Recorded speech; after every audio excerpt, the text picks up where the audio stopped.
Hello, humans. Thanks for watching what is only the second episode of Addison's Agenda. What took me so long to make another?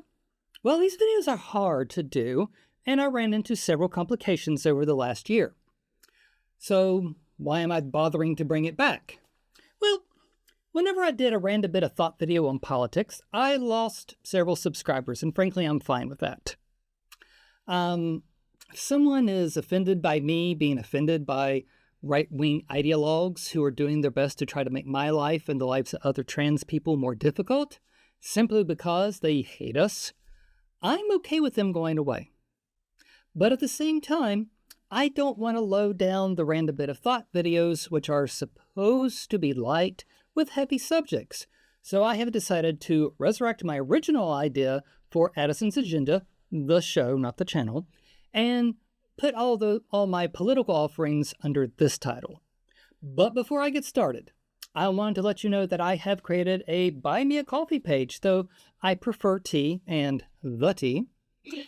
On that page, you can donate a bit to help support the channel, or you can purchase merchandise based on things you've seen on the channel, like these Hello Human stickers or the jewelry I wear in most of my Ask Addi videos. Please go to buymeacoffee.com/Addison's Agenda if you'd like to help out. So, let's get going with this relaunch, and if you're going to do a relaunch, shoot for the stars. So let's talk about what's-his-face. At a rally in Iowa a couple of months ago, he started talking about government waste, which is actually a good topic to discuss. Our government wastes a lot of money. We buy things we do not need, especially military equipment. And on that point, I almost agreed with him. Congress keeps spending money on vehicles and gear the military says it doesn't need. I'm not opposed to all conservative ideas. Government waste is something that we should deal with. But while arguing against wasteful military spending, he said that the electromagnetic catapults on the new Gerald R. Ford class aircraft carriers don't work because, and I quote, "The one thing I know about magnets is if you put a magnet in water, bye-bye magnet." What does that mean? Does this man believe that magnets are made of Alka-Seltzer? Where would that concept even come from? Think about it. The compass is an ancient invention because compasses are fundamental physics based on the observation that certain metals will point north if you let them rotate freely. We call those magnets, or at least magnetic. Do you know what the most basic compass is? This is a survival trick. You could take a steel needle, magnetize it, probably in advance, put it on something that floats, and then put it in water, a cup, puddle, whatever. The magnetized needle will align with magnetic north and spin the leak, cork, whatever you have it on, in the puddle of water so you can get a rough idea of which way north is. Compasses, and therefore magnets, have gone out to sea as long as humans have navigated, and not one has evaporated when it got wet. So it is utterly bizarre that Donald J. Trump is commenting on the validity of a technology based on his belief that magnets don't work and apparently dissolve in water. I know there are conservatives out there who understand that this man is an idiot. He is a complete moron, and he keeps saying insane things. Remember drinking bleach and using UV lights inside our bodies? He was saying insane things even before The Apprentice, back when he was just a celebrity businessman. He would go on his little tirades. He always came off as a jackass, a very charismatic idiot, and people would make fun of him. Yet today, some people think he's brilliant. He's a brilliant businessman who has gone bankrupt 8 times because of his own mismanagement. He's a thrice divorced, cheating, casino-owning fraudster who used to burst into the dressing room of the Miss USA pageant to catch a look at barely dressed teenage girls, who has been found liable for sexual assault, who is a very moral person. They've talked themselves into believing that he is the end-all and be-all of human existence, and I don't understand that. At least I didn't understand that until I realized that the people who love him do not love him. They love what they think he represents. He is nothing but a figurehead for the far-right extremists that have taken over the Republican Party. It doesn't matter that he's an idiot. It doesn't matter that he's immoral. It doesn't matter that he's a cheat or a megalomaniacal asshole. None of that matters to them, not because they love him so much, but because they love themselves more than their fellow Americans, because he is someone who they believe is in a position to, well, kill people they don't like. They're looking for someone to kill people who do not believe the same as they do. They do not want to compromise with liberals. They do not even want to acknowledge that the LGBTQ community is made up of humans. They just want to take over the country and force everybody else to live by their rules. They say that's what liberals want, but that's not true. You live your life however you want to live your life. That is the basis of liberal thought. I don't care. None of us care how conservatives go about living their lives. Do what you want to do, except persecute others. We'll fight you there every time. The problem is that conservatives see someone else living their life as they want as a threat to them. And they'll tell you so. Listen to far-right rhetoric. In October, Lieutenant Governor Mark Robinson of North Carolina whined to the crowd at an event held by the conservative American Renewal Project that no longer is a Christian willing to grab that whip and walk into the public library in order to keep people from reading LGBTQ literature. Think about being so weak and scared of people different than you that you feel you need to resort to violence to keep people from reading about their lives. That's the problem with far-right ideology. Their ideology is about defining anybody who believes differently or is born differently as the enemy, as someone who needs to be destroyed, literally, or at least taken out and whipped. Famously, Michael Knowles called for the eradication of trans people to the cheers of the crowd at CPAC last year. And don't tell me that he was talking about the philosophy of transgenderism, because there's no such thing. Transgenderism is just a right-wing term used to try to discredit the existence of trans people. Look at their language. It is filled with violence.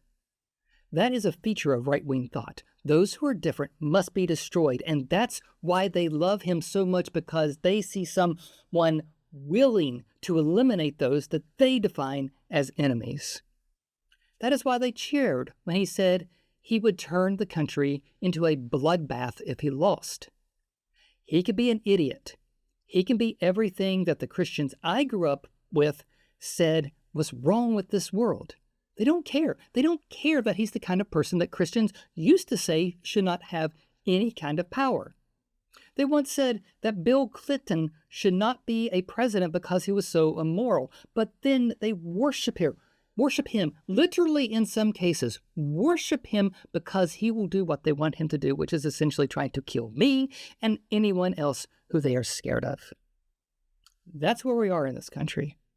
I wish it weren't so. I don't want to think of any other American as my enemy. I don't. I want the country to progress for everyone equally. I want everybody to have the same rights and opportunities.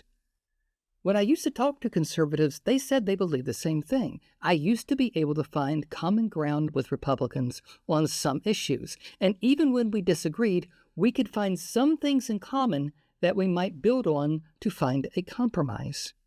But today, the far-right takeover of the GOP means that Republican politicians will still say the things that I used to be able to agree with, but then they will also say that they believe that part of their freedom is to be able to try to kill me. And I know, you're saying, oh, you're exaggerating conservative policies, but I'm not. I'm accurately reporting far-right extremist policy. For instance, a West Virginia legislator put forth a bill in January that would define all trans people as obscene material. Not books, movies, internet porn, but trans people themselves. We are erotica, girly mags, porn videos that must be hidden from children. Our mere existence makes us so. And if this bill is made law, a trans person couldn't get within 2,500 feet of a school without facing arrest. That's right. West Virginia wants to arrest trans people for being trans while driving near a school. Do you know how hard it is to avoid coming within a half mile of a school in a small town? This is a map of my hometown of Hurricane, West Virginia. Yes, intelligent trans people do come from West Virginia. Some of us even win state honors like the Golden Horseshoe. Look it up if you're curious. Notice the 5 public schools marked on the map. They are the same schools that were there when I was a kid. I went to Hurricane Town Elementary, then Hurricane Middle, and graduated from Hurricane High. Down in the corner is the general area of the home my mother built when I was in 8th grade. Now let's add circles indicating the 25-foot transgender exclusion zones around public schools the proposed law would create. The map scale is in the corner so you know that these are accurate. As you can see, there is no way for me to visit my mother, who still lives in the house she built for her family, without risking arrest for existing while trans. Now, I don't think the cops will be out patrolling looking for trans people, but if I were to get pulled over for a busted taillight for some reason while in those areas, the new law will require the cops to arrest me because I will be considered obscene material displayed in public and viewable by children. Now consider all the neighborhood streets of Hurricane. What would happen to any trans person who lives on one of those streets? Would they have to move? Would they have to keep the door closed and the curtains drawn and live in fear of the cops knocking down their door to arrest them for existing? Now consider that this is the situation far-right legislatures are trying to create in every city, town, in the whole state of West Virginia. There will almost literally be nowhere a trans person could live without threat of arrest. Make no mistake, this is not an unintended consequence. This is their intent. They want to kick us into the street. They don't want us to have any place to live. They want us to be without employment because we couldn't work in any business in these areas. They want us to be without health care because we would have to go through these areas to get to the hospital. They may not come out and say that they want to shoot us, but they do want to make our lives as difficult as possible so that we either have to hide and conform to what they say we should be or die. Conforming often leads to suicide, so either way, they want us to die. They don't want trans people. They don't want anybody in the LGBTQ community to live as they choose to live. The right wing does not believe in freedom. They define freedom as living as they want and forcing everybody else to live by their rules. They see the Orange Menace as someone who will enforce policies and ideas to force people to live by their rules. Therefore, they transfer everything, all their love, all their beliefs, and even their spirituality to him. Donald Trump is not a leader, but a figurehead for this kind of thought. And that's why I believe he should be defeated in any political contest that he enters.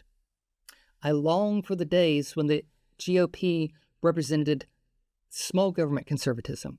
I miss being able to debate policy without having to justify the idea that all people deserve a safe place to live. I really hope that the conservatives I grew up with take back the GOP one day. Okay. That's it for this relaunch of Addison's Agenda. Remember to like and share this video if you did indeed like it. Ring the bell to be informed of new videos on the channel, and check out my Buy Me a Coffee page to support the channel and pick up some merch based on it. Until next time, peace and long life.